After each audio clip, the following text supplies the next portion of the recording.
Okay, here we are.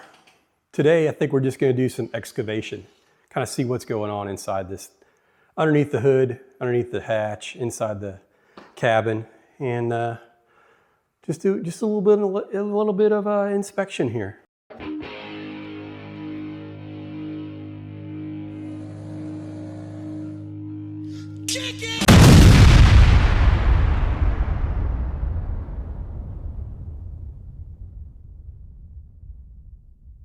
As we come around the corner here, we can see that the driver's side tire is not holding air. But back here, we clearly know that this tire is going to hold air until it's ended. Around the corner, this guy not holding air either. So, and that's okay. And then passenger side front in great shape. Looks like it's holding up just fine. So what we're going to do is we're going to air these tires up, make sure that it's rolling. We're just going to try not to get a flat spot on these tires until we can get it jacked up permanently and off the ground, and so we can not hurt the tires anymore than they already are. All right, now I just want to move it enough to get it off of the spot that it's on. See if I can do that. Oh, she doesn't want to move. She's still a little taut, but that's going to help keep it in the location where it is now. That's a little bit, that's just enough. That should work. I wanted to start in the back because that's where all good car restoration videos start, is in the trunk. See what kind of junk is going on. So, got the trunk release here, hatchback release in our case. Pull this up, and that should release it. Let's see.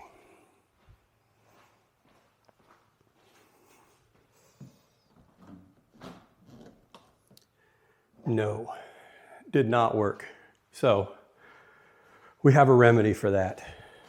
Just got to figure out where I put it. Here it is. The S12 deck lid holder. S12 DLH. So this should help us with getting this thing to stay open here. Prop it up and use the DLH to hold that open. That obviously needs some adjustment done here to the hatch with the cable running to the back of it, because it doesn't want to keep itself open. It goes right back because the spring is probably bad or needs to be adjusted. So, all right, let's see what we got here. There it goes. All right.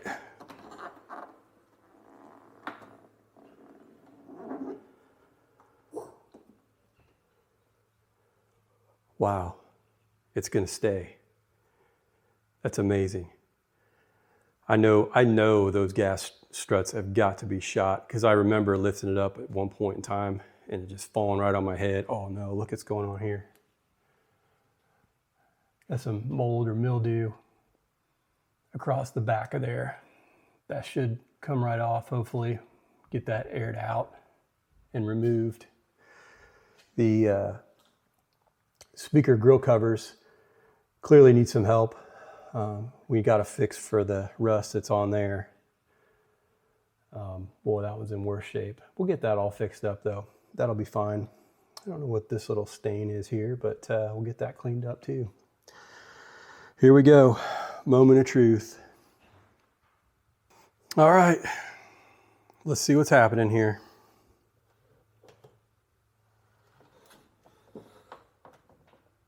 What the hell is even that? This is not what I remember leaving in here, but hey, those will work. Let's see, if I remember correctly, we got that. Oh, here's a problem. No rear window defrost, so I have to get that fixed or I think what I'm going to choose to do is never do it again. It's got these little strings that help hold that open. Now that'll probably close the hatch on us when we don't want it to, but let's see what we got here. And a couple of ice scrapers. Never gonna need these again. This car is never gonna see a winter outside in its life again. Looks like we lost the carpet on this side of the box. We'll figure that out. High comp amp, so you know that's good. Here's the Punch 150 down in there. Get some light. There's the Punch 150, high comp, crossover, thanks Wayne. More carpet missing, some cobwebbage, and my screwdriver set for just such an emergency. Let's see if I could take this tray off here. Pops right off of there. And looks like we got that ADS crossover. There's a little tiny amp, probably power in the rear speakers if I had to guess. And then that high comp is doing the work in the front. Oh, look at that spaghetti. That's gonna have to be dealt with. And I see another problem going on down here. I don't know if you look close or what, but you can see all this RCA cable, extra garbage down here. We got some home wire caps. So that's how you know that I know what I'm doing with wiring. But yeah, there's some problems that we're gonna need to get fixed here. But a lot of nice distribution block looking stuff, and a lot of good power.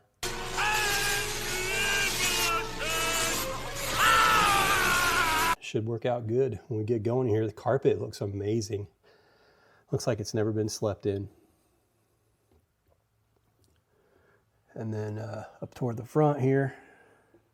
Not a lot of mold going on the back seat, the back of the front seats, it looks like. Definitely some splotches along that side and this side, both. They're gonna have to get cleaned up, no problem. But the worst is up here with this mold. Just spray that down with maybe some bleach water solution and be done with that for good. But the rest of this thing, not looking too bad. All right, hood's unlatched. Let's see what's going on here.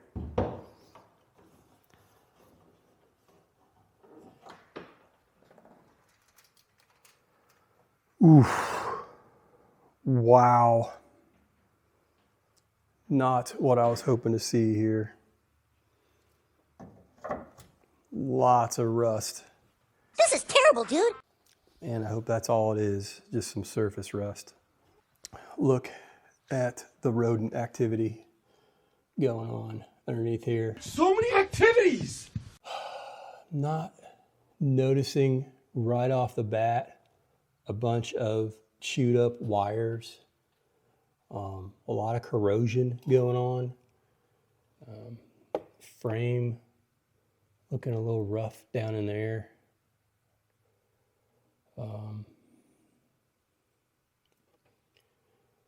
The Alpine alarm. Motion sensor for it over there. And then just a sea of rust. So this will be fun to get off of here.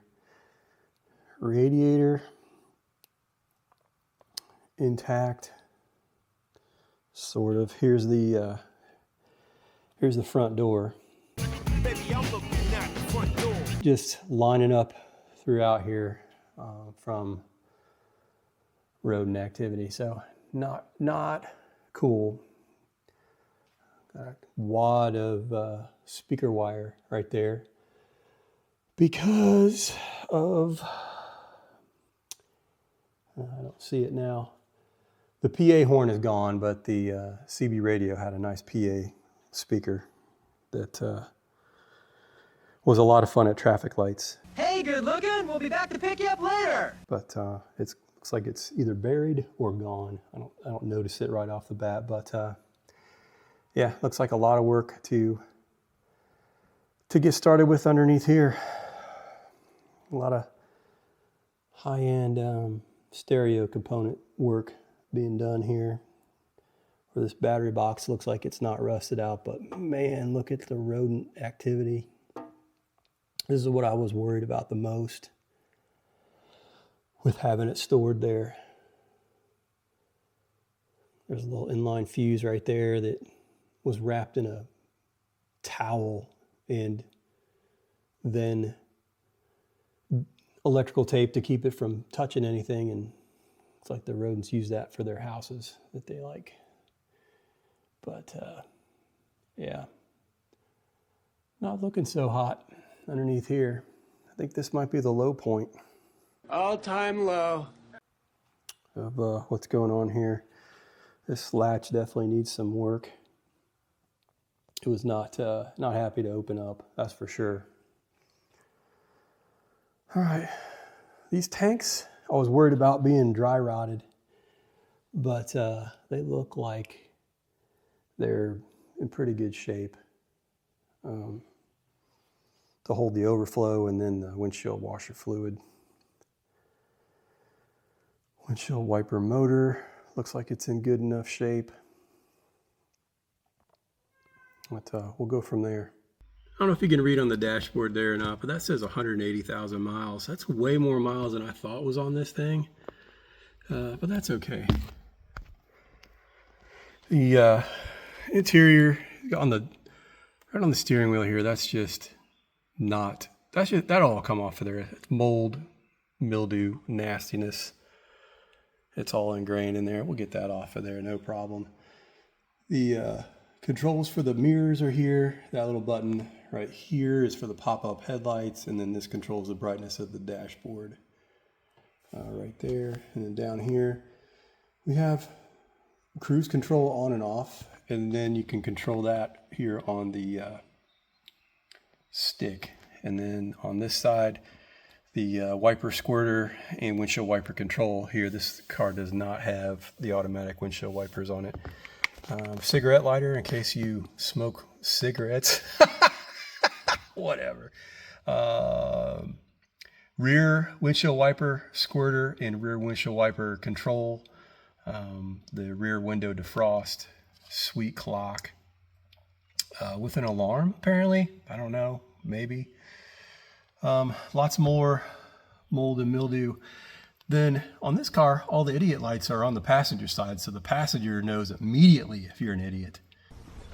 Such an idiot. While you're driving. If you run out of gas, you're going to hear it from that person. If you're overheating, if your defroster's on, this person knows what's going on with the cruise control, so that's great. Down here, we've got some modifications done. Extra cobwebbing going on the Uniden car phone. This car phone is so big that it's mounted underneath the seat. This is just the handset from it. Down here, nice long cord so you can be outside the car, taking your call because nobody else had a car phone at the time, so that was a big deal.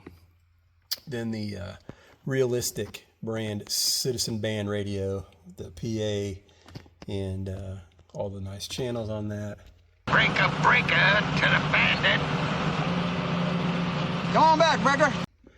The Alpine 7904. It's not a 7903, and you can tell because this one doesn't pull out. An ashtray. Let's see what's going on in here. Ooh, does not want to open. Hey, a 9mm and sweet keychain and a little bit of change. Good thing there's a bullet in there. That's really awesome. Just in case, This is the speaker port down here for when she talks to you. Here's the pedals. Here's a problem. That's the clutch. And nothing going on there. Brakes are springy. We'll work on that. If I can see the cable working up there on the throttle, that's great. And then it's got another pedal over there for a dead pedal. Pretty good shape on the carpet on this side. Lots of cobwebs. Clifford worked in conjunction with the Alpine alarm for the proximity sensor here. I'll show you that. And then if you wanted her to be quiet, you could tell her to do so here.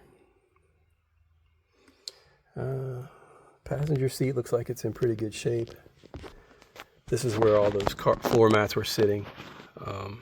So they didn't do too much damage. A lot of cobwebs down on the floor on that side. And here's a great idea. When the car phone's mounted in such a way that there's no easy entry to the glove box. That's as far as it opens. So let's go around that side and do some excavation there. I didn't hear any rodents moving around in there, so let's see what we got going on over there. All right, let's see what we got here. Okay, no mouse house. So good, I'm going in. I know what these are. Yeah, buddy. You gotta remember when I put this thing away. Was 2000, between 2000 and 2004, I want to say. But these are sunglasses. These are Arnett black dogs, and they were about as cool as you could get back then. Show you what's happening here. Oh yeah, still fit, like a glove. Yeah. Hot. Oh yeah. Hey, Mom. So the mullet, right? Not because of what you said. All right. Don't get it all twisted here, Mom. Got rid of the mullet. I got rid of the mullet for two reasons. Two simple reasons I got rid of the mullet. Nothing to do with you. Number one, it looks stupid. Number two, I hated it. So went back to what I'm supposed to be looking like here. Not just for you, but, for me, really. Okay, there's the Arnett black dogs there. What else is going on in here? Get this guy out of here. Now, I don't ever recall having enough hair to be using something like this, but this thing gets to hit the trash can. Orsini, maybe? Cricket? It's shot. No hair in it, so that's because I don't have enough hair to be brushing. Here's something else down here. Kind of cool. AC Delco mag light. Probably would have been worth some money, but you can see all the whiteness on the end of this. That means that the batteries are corroded in there, and probably will not be able to open this thing. These things were notorious for corroding themselves shut. So yeah, sorry about that. Neglection. Here's some paperwork. Let's see what we got here. Got the insurance card here. So there's that.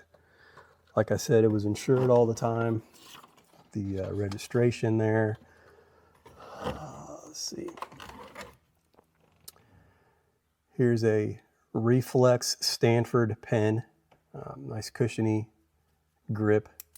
Probably works really well. Why I would need that? Do not know. In case I need to sign an autograph or something, maybe. What else is going on in here? Oh, careful. Careful. Original owner's manual for a 1986 Nissan 200SX. What a good looking machine she was. Is, whatever. Here's another one down here. Here's something fun. Checkbook. Hopefully that's not an account that's open anymore, I'm sure. Let's see. Remember the last time I wrote a check? Hampton Inn. Kingery to Roosevelt to Finley on the left. So who knows? Kingery reminds me of Illinois, so probably someplace I went to. Yep, 55 north to I-2, 94 to 80 east, 65 south. Yeah, that's probably coming home from there because, what else is in here? there didn't always used to be the internet, and you used to use a map to find stuff. So there's that. And what else? One more thing it looks like down in here that I can see. Here is a Indiana insurance identification card, effective March of 2004. So I gotta believe that this is probably the last time that I registered this bad boy was March to September of 2004. So we'll call it 21 years sitting over there. Little piece of foam right here to keep the glove box from vibrating too hard when the bass was hitting. I know exactly why that's there, but I think that's all that's down in there left over. Here's some more fun. This old panoramic rear view mirror. Looks like it's starting to come undone. It's got really bad spots in it. And that's not on the surface, so that could get replaced, it looks like. If you're the best, then kill the rest, it says. So good to know. If you're behind me, watch out. Here's some more fun for us. The old center console. A little bit of rust going on in there. Looks like another flashlight here. A little mag light. Probably also the same fate of corrosion, keeping it from working or opening up to change the battery. Another thing that was fun to have around was Air Wash by the Little Trees Corporation. This is a ice blue flavor, or fresco azul, you know, depending on what part of the country you're in. What else is going on down here? Oh yeah, constantly be detailing, guys, because nobody likes a dirty car. Whatever. And then what else we got here? I think a little screwdriver. This was for adjusting the gain on the amp, I remember for sure. Got a magnet on this end of it. But maybe I can clean this up, and I'm going to, because it's part of the rich culture of this vehicular. It never got fixed. This, I know what this is. What is this thing? This is a piece of rubber that I want to say goes around something to do with the key operation of the car. And I don't remember where it came from, but it's definitely going to sit right in there because I don't want to lose that. Full disclosure here, once I got this thing in the garage, I did put a fan on it. Opened up both of the front doors. Didn't open the hatch yet, or the hood, but I opened up both of the doors and got some air flowing through here because the sunroof leaked terribly. And I knew that it did. I had forgotten how bad it leaked, but when I was hitting it with the pressure spray, it left a puddle here on the front seat, but that's completely dried out now. The fan went for about a week, so it's nice and dry in here. It smelled the garage up real good with old Japanese man car smell. It kind of smelled good for a while there upstairs when you got a whiff of it, but yeah, she's all good to go now. What it's going to be now is a matter of just cleaning this thing up on the inside, getting rid of this rust that's in it here. These wheels cleaned up, and just making this thing back to new again. One of the Twin Towers made a comment in the last video about riding in the back seat of this thing. And if you ever rode in the back seat of Shirley here, I'm really sorry, because there just is no back seat in a 1986 Nissan 200 SX XE. And Chris, I'm sorry if you rode back here, brother. You had to be uncomfortable because you're as tall as me, for sure. Probably taller. Not near as good looking, but definitely as tall as. Look, I don't remember these. Okay, I'm glad they're here. They are not dry rotted. They feel like they're ready for action, and I think we're going to probably put them through it. But what a nice surprise. These are not Series 1s that I remember anyway. They might be Punch Series 1s, but they're not the kids that I had in here. The ones I had didn't match. One had a Fosgate symbol on it. The other one was old enough that it didn't have that yet. But what a great surprise.